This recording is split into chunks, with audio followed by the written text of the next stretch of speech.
So why don't you grab a wrinkle in your shirt with two hands and put just enough tension between your two hands that you can start to feel they're connected, right? Okay, now reduce that tension until you can't feel the other hand. So your two hands are not feeling each other, and now come to just the amount of tension where you can feel the other hand. Okay, so I'm going to call that first barrier. It's like the first place where you can feel a little bit of resistance and you feel a connection to the other hand, right? So a direct stretch is when you have, this is a direct stretch. It's just very light. It's like at first barrier. If you add a little bit more tension so you feel a stronger connection to the other hand, you might be at, I don't know, second or third barrier. I'm just making up these numbers. It's subjective. But you don't want to be pulling at 10th barrier if you're releasing arteries. You want to be pulling just a little bit. And then with arteries, it's interesting because you pull, and with just a little bit of pressure, the whole system changes. So your hand actually travels a lot, but it's not like you're putting much effort into it.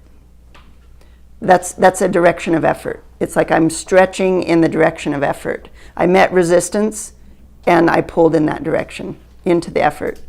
Direction of ease is the opposite. I'm bringing the two ends closer together and I'm giving it slack. And I'll be honest that I tend to work in the direction of effort 80 or 90% of the time, and that makes me not an osteopath, really, because or it's like it in that spectrum of touch from super light to super deep, it's way bossier. And sometimes it's less effective, right? If you're doing work in the direction of effort, if you're stretching and you're not getting change, very, very likely you need slack. You need to go in the direction of ease, get ease into the system, and it might change just by itself by going into ease. That's making the intention to put ease into the system to get release. What I think of that as is we're getting it, like maybe it lives at fifth barrier tension. We're taking it down by going in the direction of ease. We're reducing the tension until we get to maybe first barrier. And the body goes, oh, I can release now. And it lets go. So it still might be a tensional release, but it's happening because you're going in the direction of ease. Does that make sense? Mm-hmm. Would it be like a rule of thumb to think about if one side is short, you want to go in the direction of effort, if one side is long, go in the direction of ease? Almost the opposite.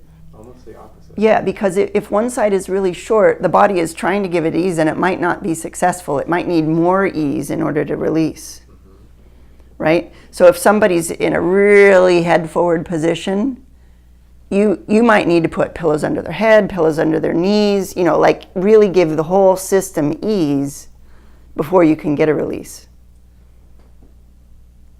And it's a little bit of an interesting puzzle, but you'll begin to trust it as you work. It's like, it's not working, I need slack.